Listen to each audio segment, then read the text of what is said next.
for this 2 credit course, Changing Trains. I am so honored to welcome our speaker for today, our guest lecturer, Ms. Tanishta ma'am, who's going to talk to us about the integration and collapse of polarity. Yes, so I'm very intrigued for how this session goes. I hope you have a very good session, ma'am.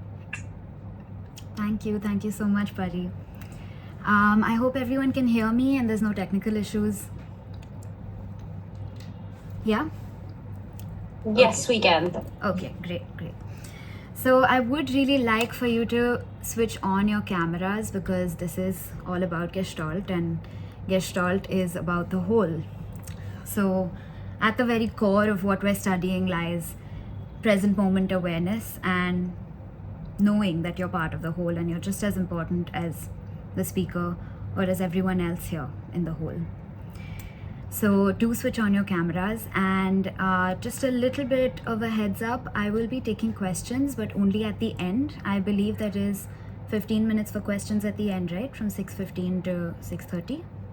Okay, great. So I'll be taking questions at that time. So just write down your questions or you can put them in the chat box until then, but I might miss it in the chat box. So just put them down and I'll ask you at the end. Throughout the session, I will have a few questions that I will ask you. So do try to be as responsive as possible. Keep your laptop out, type in your responses in the chat box. I'd really like to hear from you as well. And if you could give me sharing, okay, I can't share my screen. So could you give me the right to share my screen? Sure, 1 moment. Host, right?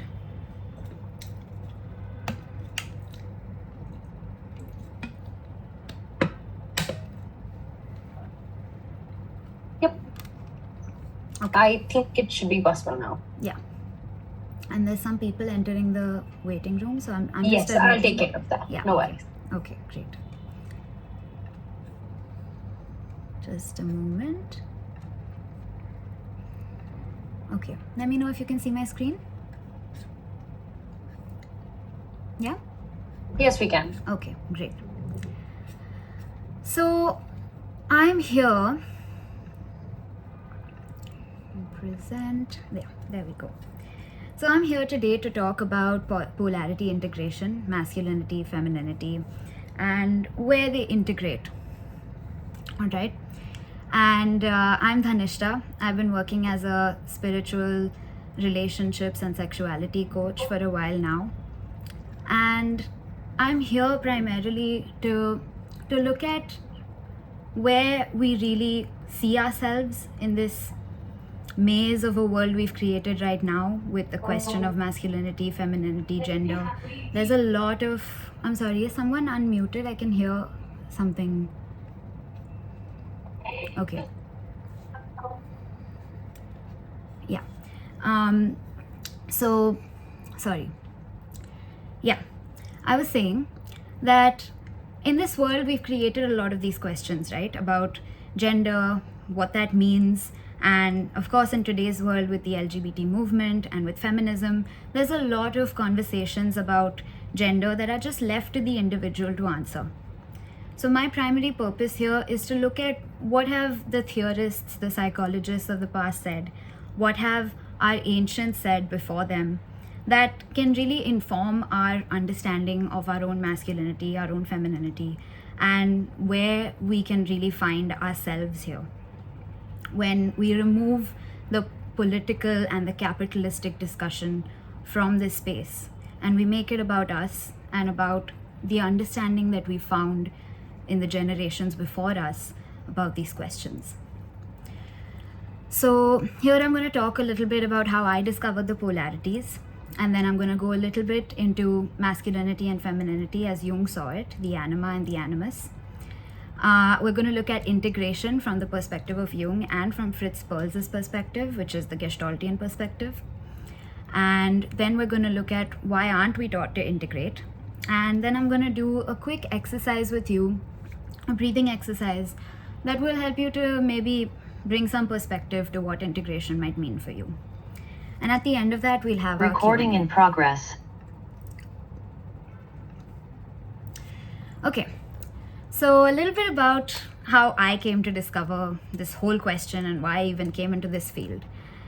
Just a few years ago, I was a student just like you guys in college, and I had one of the best days of my life in 2019. Right, this guy that I was in love with for 7 years finally decided he wanted me back. And it was the best day of my life because I was like, wow, my dreams can come true. I don't just have to have this one-sided relationship in my head. It was quite a wild day. But soon the love and the excitement and the attachment and all of that faded, because in like a month I found out that he had cheated on me. And I was really, really heartbroken, you guys. Like, I was in so much pain. It hurt so much to feel like a 7-year long dream, probably the longest dream I'd had in my life, being so young, was just gone, right? And I couldn't accept that reality at all. So instead of accepting it, I just said, switch off all of this and forgive him, right? He's here to ask for apology. He's asking for forgiveness. So just forgive him. It's fine. Mistakes happen, right? So I did that once, and we got back together. The relationship was great again. And just in a few months, once again, he cheated.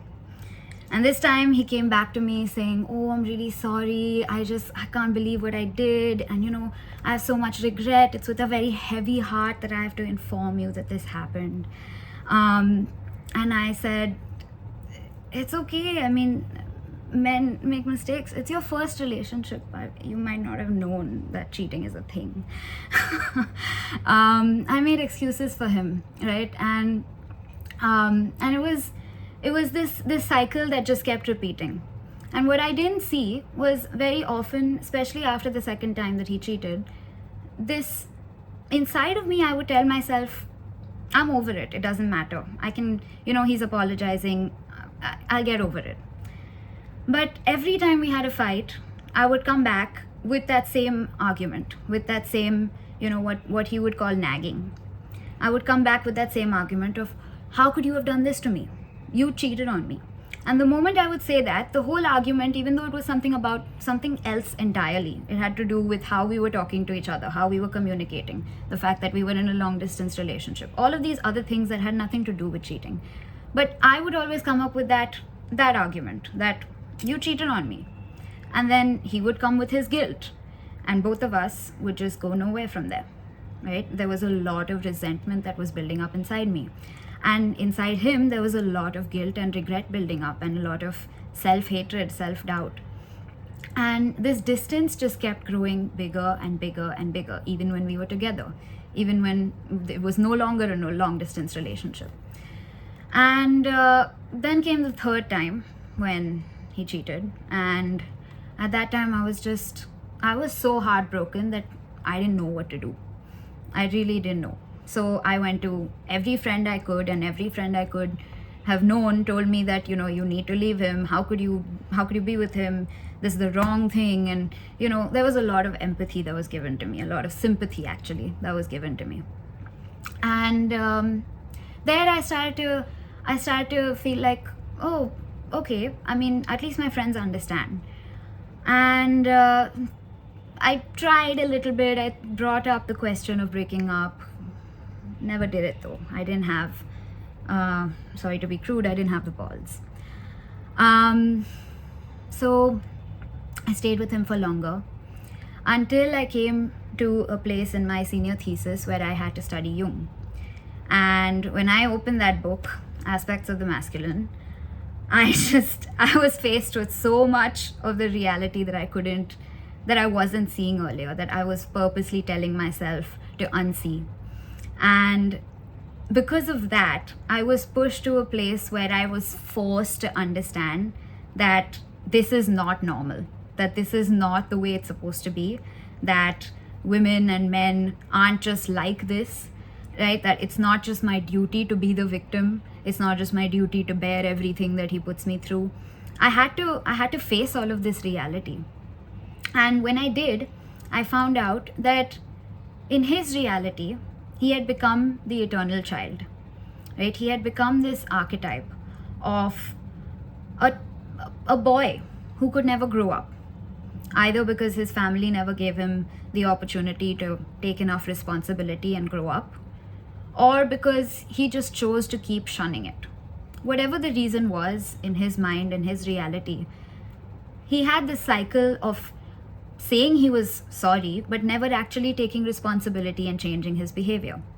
And that is the eternal child. And here you can see I've tried to make this picture as good as I could without being a graphic designer, of this little child who's like playing with his aeroplane and going in circles, and it's leading to this damsel in distress that I had become in my reality. This person, this Rapunzel, who's stuck in her tower, who can't get out, even though she has all of this long hair that she doesn't see, that she can pull someone else up, but she can't get out, right? And that's obviously just a narrative in my head.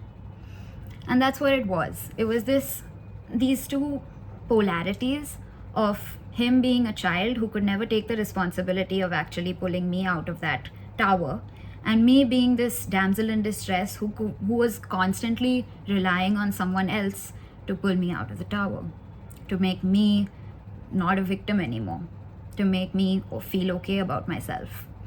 Right? This idea I had of a 7-year long dream being completely unfulfilled and dying out was too big for me to handle. It was too much. And as the damsel in distress who was already the victim, I couldn't have another thing that was a big problem in my life, because I already had everything in my life that I was making into a problem. So does this make sense, guys? Could I get a sense of what you guys are feeling about this? Are you getting this, or is it like too high level? Not really. Nah. I mean, I think a lot of us might relate over here. Yeah. Okay, awesome. I'm really glad. Yeah, I do know a lot of my friends who've also experienced similar things within their first few relationships, especially, right? And that really comes up quite a bit as we go forward, because Jung has predicted my whole life. He's written my whole life in his book. And when I read it, that's exactly what I experienced. I experienced this like, whoo, how do you, what voodoo are you doing?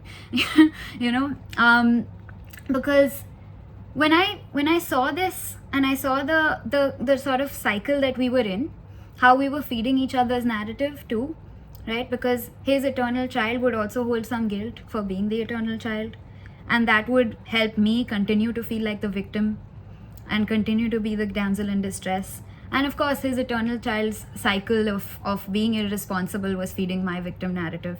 So it was really going both sides, right?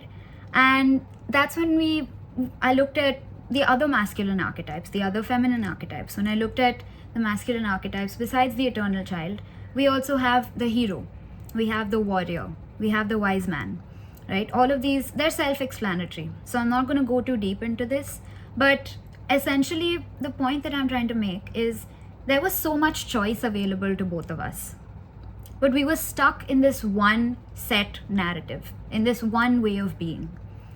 And that was the problem. The problem isn't the existence of the eternal child or the damsel in distress. It's just us being stuck there and feeling like we have no choice there. Similarly, with the feminine archetypes, I had access to the mother, the lover, the mystic. I could be any of these things, or even the masculine archetypes. But I was choosing actively to be stuck in this place of the damsel in distress. And as long as I remained unaware, I would be stuck there. It's inevitable, right? And that's what we could call a toxic cycle in a relationship in some languages. In other spaces, we could call it trauma, right? We could call it a cycle of trauma that you're stuck in because of some past whatever experience has led to this place being the one you got stuck in and not some other place, right? There could be other places, but this was the place I was stuck in. And you could call it a trauma cycle, a toxic relationship cycle. There's many names to it. But I'd like you to look at, what are some archetypes that you think you have gotten stuck in, or that you've seen other people get stuck in, whether it's because of trauma or because of their toxic relationships or because of their parents, or there can be a number of reasons. But there's certain archetypes we see repeatedly. So I'd really like you to put in the chat box, what are some that you can think of just off the top of your head? And just remember that these archetypes could be something that Jung mentioned, or they could be something that we see repeatedly, right? We see it in our culture, in stories and mythology. They don't have to be the ones that Jung mentioned. The martyr, yes, absolutely, absolutely, the martyr. Alpha macho man, yes. The innocent, absolutely, the innocent is very similar to the maiden.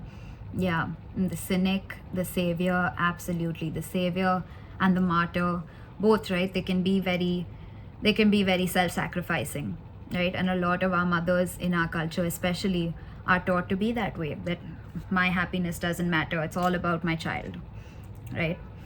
And I just want you to just think for a moment about what that could lead to. Just being stuck in one cycle, in just one role, in one narrative. Imagine that you're an actor, but you're always typecast. You're always typecast in that one role. And imagine the space or the lack of space that it can put you in.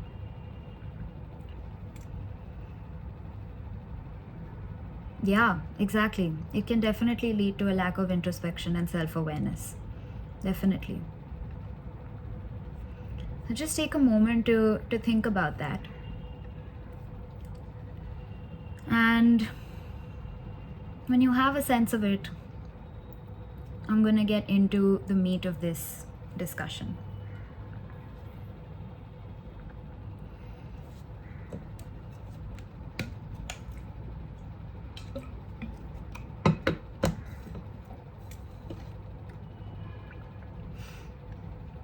Okay, so have you guys studied this? Have you studied Carl Jung's model of consciousness? Have you seen this diagram before? Yeah. I know I studied it in one of my initial psych classes, but we didn't go too deep into it because, at least at my university, there was this obsession with psychology being very scientific, you know, and Jung and a lot of the theorists of that time didn't really come from a very scientific perspective. They were coming more from mythology, from story, from philosophy. So we didn't go very deep into this. So I'm just going to go over it once more, just to remind you guys, in case you also have forgotten like I did.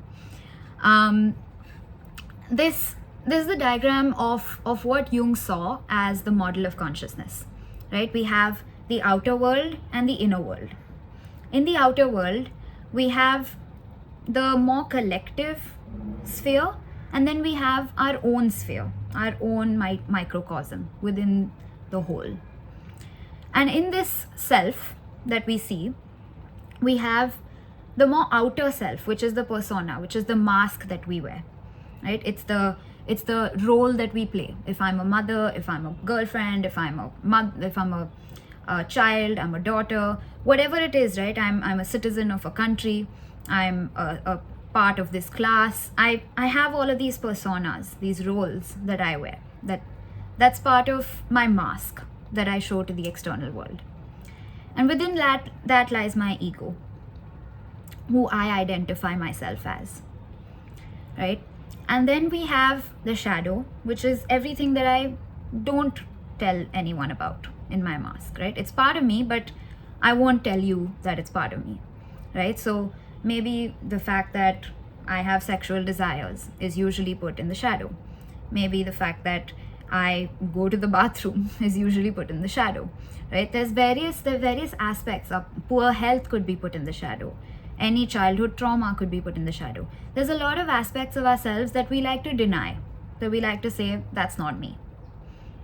But it is me, right? In my darkest, deepest truth, that is me. When I'm in a really bad state, that is me. When there's a lot of stress and I'm put under a lot of anxiety, then it's me. But I don't identify with it. So I don't call it ego. I call it shadow. So within the shadow, and of course, not exactly within the self, but more in the collective realm of the shadow, lies the anima and the animus. right? And the thing with the shadow and with more or less everything that is unconscious about us, within us, is that we run the risk, the more we repress it, the more we run the risk of it controlling us. It controlling us in our darkest times, and it being projected onto other people even when we're not in our darkest times. So what does that mean, essentially? Could someone tell me what projection means?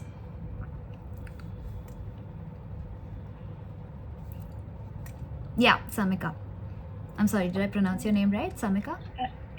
Yes, Okay. projection is it's when we perceive others' actions, others' words, so the lens of our own whatever we are going through in our head, we sort of translate that meaning to other people's words and actions as well. Yeah. So could you give me an example? So perhaps Anyone maybe could. if I'm coming from a home where things have not always been very stable, where there's a lot of conflict, and maybe my friend is having a bad day, she's just not in the mood to talk, and I interpret her being angry with me, or I take it personally immediately. So that is me projecting my conflicted state of mind that I've always lived in onto a situation where it doesn't. Where it doesn't actually belong. Like, it might not be true. My friend might have just had a bad test, or it might have just had a bad day herself for some other reason. Yeah. It's not me, but I'm projecting a different meaning onto it based on my background. Exactly. Lovely. That was a great example, Samika. Thank you. Firza, is there something you want to say?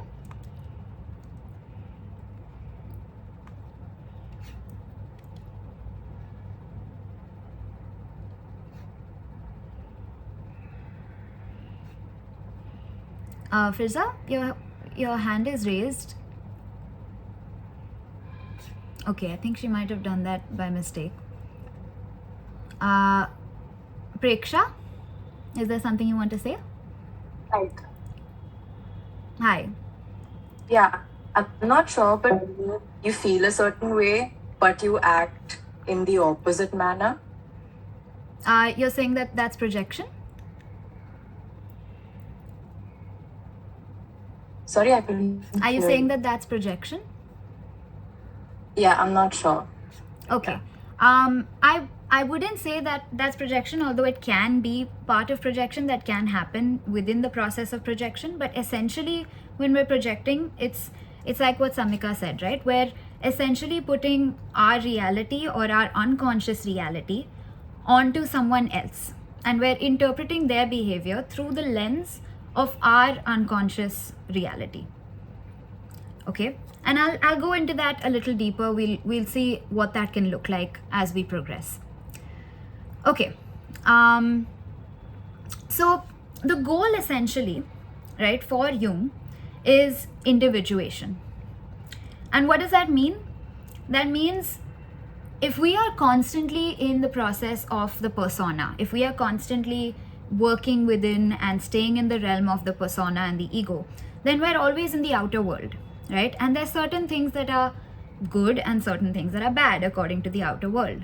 And there's a lot of binaries that we're taught, right, in the external world. And so in the external world, we may have these specific types of people that maybe there's the high achiever in class, right? And that's the ideal person to become.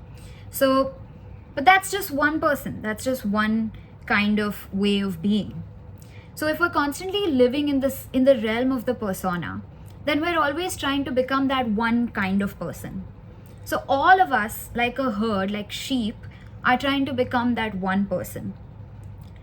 And if we live constantly with the shadow, then, you know, it can become very dark, because we're constantly living in the realm of our deepest, darkest desires, parts of us that are not accepted by everyone. So we may become too standoffish. We may be too far away from everyone. We may be too distant from people. So the idea is not to be in either end, especially for Jung, right? The idea for Jung is to constantly integrate the two and to individuate through that process. I become the best version of me when I am individuated.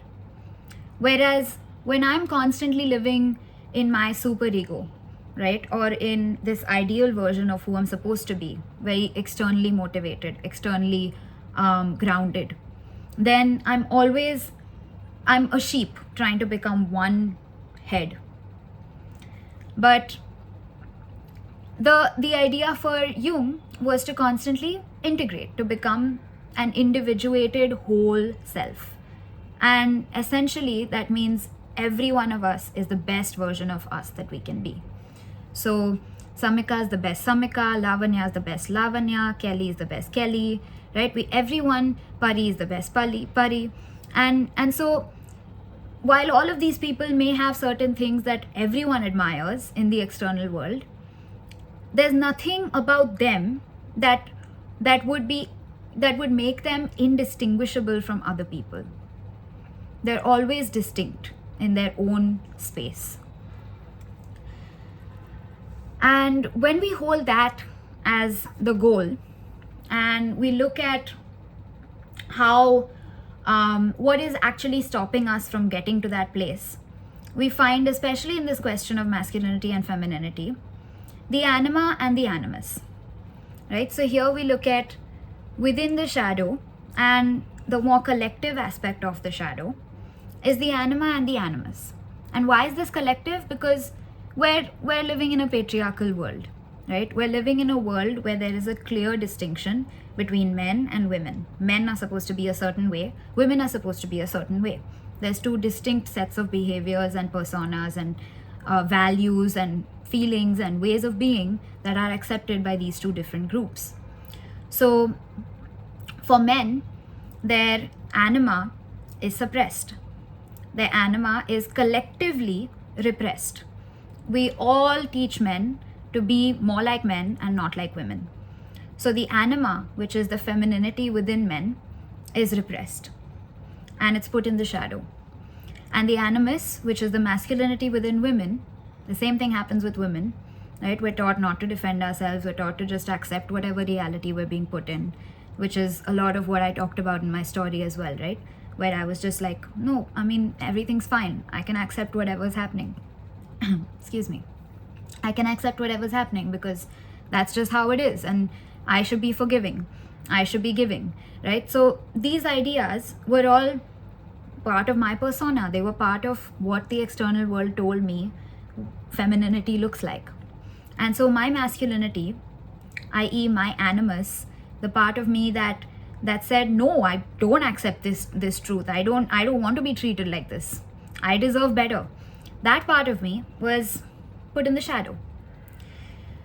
So when we look at the anima and the animus through Jungian lens, we find that there are 4 stages for the anima and the animus, right? So first, getting into the anima, within men, there's these 4 stages of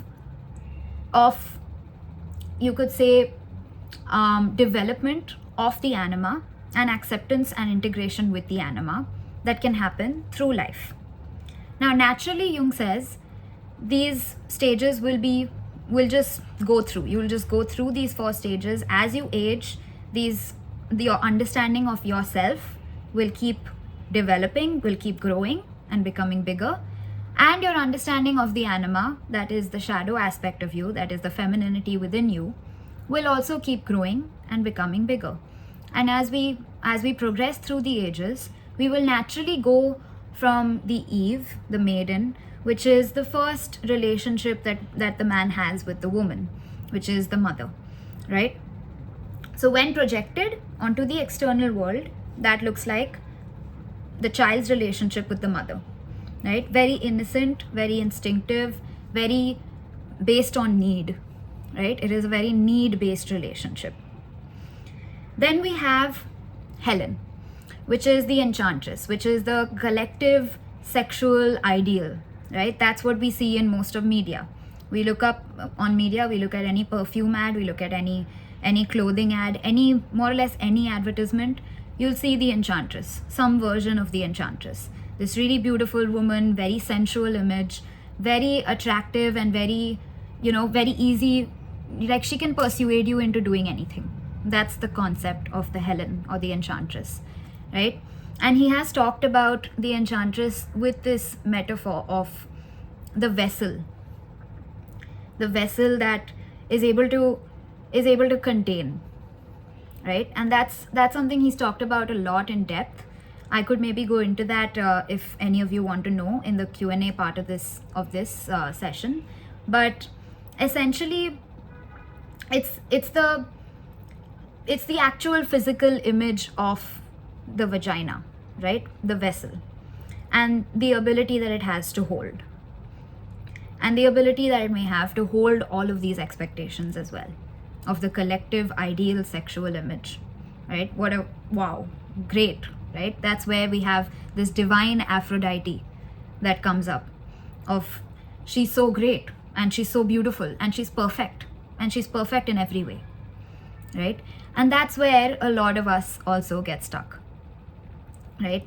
A lot of us in the perspective of men, because when the Helen is being projected onto us, then we become the ideal sexual image, right? So I've had points in my experience through therapy where I've actually told my therapist, I find it kind of scary to be called beautiful, because then I feel like this image is being projected onto me of, I'm supposed to be beautiful, I'm supposed to be perfect. And this activates a part of me that is like, oh, I'm in my persona now. I'm in my mask now. Now, if I do anything wrong, then I'll fall from my femininity, right? So this is, when we talk about the anima, we're talking about these big archetypes that exist in our culture overall. And we're also talking about the anima within the man. So even within the man, when he is unwilling to accept his shadow and his anima, then he starts to see the Helen in every woman. He starts to see the enchantress everywhere. The same thing with Mary the mother. If you're naturally progressing through this as a man, if you're not getting stuck anywhere, if the collective is not constantly repressing that shadow, right, then we naturally come to the Mary the mother, which is this religious feeling of purity and capacity for long relationships, right? That's where the man can come automatically once he ages enough, and once he gets past the stuckness of society, and if he hasn't gone through too much trauma, if he hasn't gone through too many toxic cycles in his relationships, and he's got enough help, a lot of conditions in today's world. But naturally, you are supposed to progress to the place where you can now have a long-term relationship. You can stop seeing everyone as this sexual image, and you can start having a long-term divine relationship with one partner, or with multiple partners, if that's the culture you're in. But essentially, the true, deep, pure capacity for a relationship then naturally comes once the man has matured enough past the Helen. And Mary, the mother, is quite self-explanatory, right? That's where we're creating together, we're creating a relationship, we're creating a family, we're creating a business or a livelihood or whatever it is in the external world that we want to create. This is the part of life that, Middle Ages, that generally a healthy man will be able to come to. And then after this, in the later part of his life, he comes to a place where most of the sexual feelings between him and the woman, most of this concept of her being a magnet that I'm just drawn to, right? This out of control, that kind of idea, most of that dies down. Of course, it dies down a lot after the Helen, but in Sophia, it's more or less gone. And here now, the woman is this anima is the source of wisdom and long-term creativity, right? It's the source that feeds his soul. Now it's no longer about the external world and what we're going to create. It's more about who am I and how can I express myself better. And that's the stage that a man can naturally progress to. And wherever he gets stuck, right, wherever he starts to suppress, he starts to project. So at any stage here, he could just start to project that onto the external world. And the moment he does that, we create massive problems, right? What happened when Jung talked about a little bit. Sorry, am I out of time? Okay, not yet. Good. So Jung did talk about, this Mary archetype, right? And what happened when paganism died out? Paganism had all of these different archetypes, right? We had in paganism the mythology of every single one of these stories. We had multiple stories for each and every one of these parts. And with that story, the man could read that story and then relate. And through that relating with the story, he was able to now understand and accept his own shadow, his own parts of his own anima. But now, if he comes to a place where in Christianity, all of these archetypes started to be boiled down into one Mary. So now there's no space for anything else, there's only Mary. Right? And Jung talked about how when that happened, then the active repression of the Helen, the active repression of the Sophia, that led to destruction, literally, right? Because that's what led to these men going and like killing and burning witches. Because what did witches represent? They represented the Helen and the Sophia. They represented that image of the powerful woman who has so much control over the man, who's so beautiful and can be, a magnet, who has so much wisdom as the Sophia, who can be the source of creativity, who can alchemize, make magic happen. What did they do to that? They went and they projected to such an extent that they killed, like, I think it was in the millions, the number of witches that were killed, but don't quote me on this because I'm not sure. But a lot of witches were killed in Europe because of that. And so when we do this, we're running a very big risk, right? At that time, maybe there was enough power for them to do such a big thing.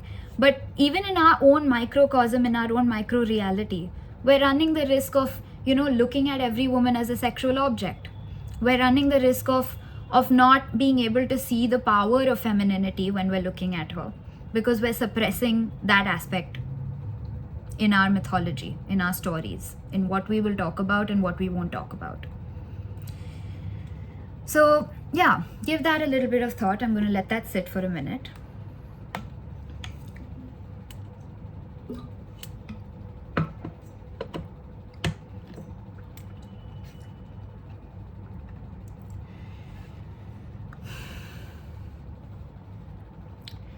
Now I'm going to get into the animus, which is the masculine within the feminine, right? The masculine within the woman. And when it came to the animus, firstly, we could see a very big difference. I, as an analyst, reading these books, I could see a very big difference in the way that Jung had described the anima and the animus. You could see very clearly he was very in touch with his anima. He could really feel it. He could experience it. Of course, he was a man, so the anima would be closer to him for him to understand than the animus within a woman. So definitely the finding of the names. These names you can see are very clearly from ancient stories. These names are more modern because I was trying to sort of understand. There are other people who have tried to understand and give it a name. But in Jung's work, he hasn't properly named these things. He's named, for instance, the muscle man or the word. But what does the word really mean? Right? So I tried to boil it down and to bring it back to certain archetypes that we have seen in our modern world. But obviously he didn't know about the Dalai Lama and James Bond. So with that understanding, when we have the animus within a woman, we have, again, the same story, right? It'll progress naturally as long as there's no stuck place. There's no stuck energy because of trauma or whatever else you want to call it. It'll naturally progress from James Bond, the muscle man, which is the attractive, protective stud who has the ideal genes, right? When it's projected onto the external world, it's this woman's search for this beautiful man, right? And we've all been in that stage, right? We've had fandoms, we've had fan clubs of like One Direction or whatever other boy band, boy singer or artist or actor. We've had that phase where we were just like, oh, he's so beautiful, I'm in love with him, right? And that ideal is again a phase that we're going to be in for a while, and it's perfectly healthy for us to be in that phase when we're younger, and then we got to move past that. Some people of course get stuck there, right? And that's what a lot of the shadow work and the integration in therapy would be about, is to get that energy unstuck, to go back and see, to regress to that point and see what was it there that made me believe that this is my reality forever. So after James Bond or the Muscle Man, within the natural progression, we come to Mr. Fix-It, the independent, right? Which is the stage that many of us may be in now, in colleges especially, right? We're taking initiative, we're taking independence, we're trying to make planned action happen. And what is the idea here? The idea is that the anima is this feeling aspect, is this feeling magnetic aspect within the man that he suppresses. And the animus is this thinking aspect within the woman that she suppresses. So the thinking aspect could be equated to logos and eros, right? Eros is the feminine feeling. Luna was also called the feminine feeling, the receiving archetype.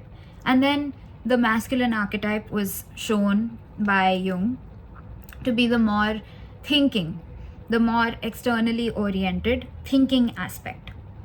So when we're progressing through this place, we're seeing that initially it's just this physical attraction in both, and then it goes on to, okay, this is something that they have that I don't, right? So here we get to, if we integrate with our animus, we get to be initiative, we get to have initiative, we get to be independent, we get to have planned action that we follow through with. If we don't integrate with it, then we start to look for a man like that. Then we're starting to look for someone in the world who's going to fix it for us, which is the stage I was in, right? I was in that place where I was looking for, I was the damsel in distress who didn't have any initiative, who didn't have any independence, who couldn't do anything, right? And for 7 years, I was just waiting for him to see me and to finally come to me, right? And then when he did, I didn't have the initiative to break up with him when he didn't treat me right. That was me putting all of the burden of fixing my life onto him. So he's the independent, I'm the dependent.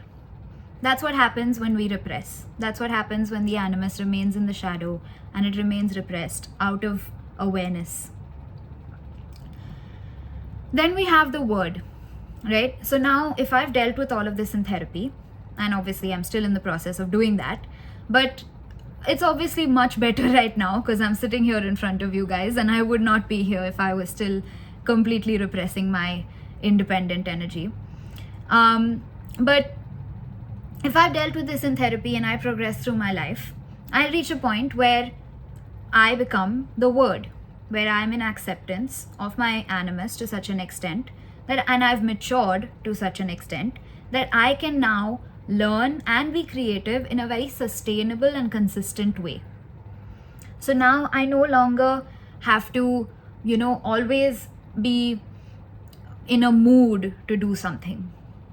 In the fix-it independent energy, it's still an in-between place, right? It's still, I may be in the mood sometimes, but I still try to plan and make things happen. In the word energy, when I've matured to that level, I can become the professor who's consistently engaged in the same activity, who's consistently engaged in a specific goal that they want to achieve, right? And again, the difference here is just, the animus is going to allow you to be externally driven, and the anima is going to allow you to be internally driven, right? So this external drive to be stable, consistent, to have a specific job, to make a certain name for yourself, all of that, it's equally important, right? And when we do that as a woman, when we accept our word, when we've come to a place of maturity with our animus, we can now consistently create and we can consistently learn. So we become the professor, we become the wise. After that, in the later stages of life, we have the Dalai Lama, which is the activation of sacred sexuality. And he talks about this archetype, this part of the animus, this stage in the animus, as the messenger of the gods. So the unique power that can come to a woman who has accepted her animus and has matured to a level, and obviously this maturity doesn't just have to be with age, right? This maturity can be with just experience in life. It doesn't have to be that everyone who has reached an animus Dalai Lama stage will be like 60 plus or something. It doesn't have to be that way. It can be just through your experience that you have progressed to a stage where you've accepted your animus to that deep a level, and you have become mature enough to hold your animus and to see it through that lens, right? And here you're seeing it in the activation of sacred sexuality. And this is again what a lot of those witches were working with, right? They were working with the ability to turn their erotic energy into a source of power, because it is at its core a source of power. It's the energy that creates a whole human being, right? And a woman's body can do that. It can mature a whole human being and create it and literally give birth to it. And that's a massive, massive power. And to be able to stand in that power for such a long time and to see that with such maturity then activates the ability of that power to transmute and change various things in the external world as well. So that it's not just limited to creating one baby or creating 10 babies. It could be something else as well. If I'm not right now interested in creating a baby, could I use that same energy of creation to do, sacred sexual practices so that I can create, the wealth that I want, the kind of help that I want to give to other people, right? The kind of world that I want to create around myself, the kind of family I want, the kind of reality, the kind of friends, the kind of community, everything else in the world that I can create. That's the power that we can reach as women with acceptance of our animus.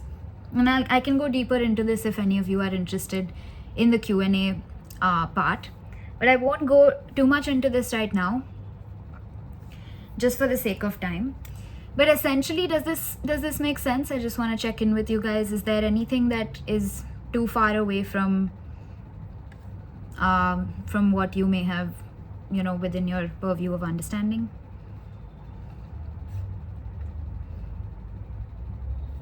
Is this making sense overall? Just give me a nod. Yeah? Okay, great.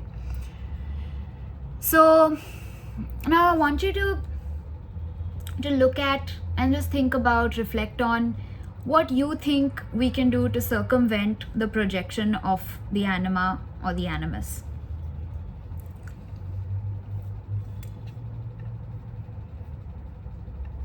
What can we do to make sure that, those witches are not burnt constantly, and that we're not always projecting onto the external world, that women like me, like I used to be, don't keep nagging their partner, and making their lives miserable? What can we do to make sure that the partner isn't not taking responsibility anymore? What is it that can be an active part of our lives that would prevent this projection from taking place all the time? Make an effort to self-actualize? Yeah, absolutely. Absolutely. But how would we do that? Samika, you have something to say?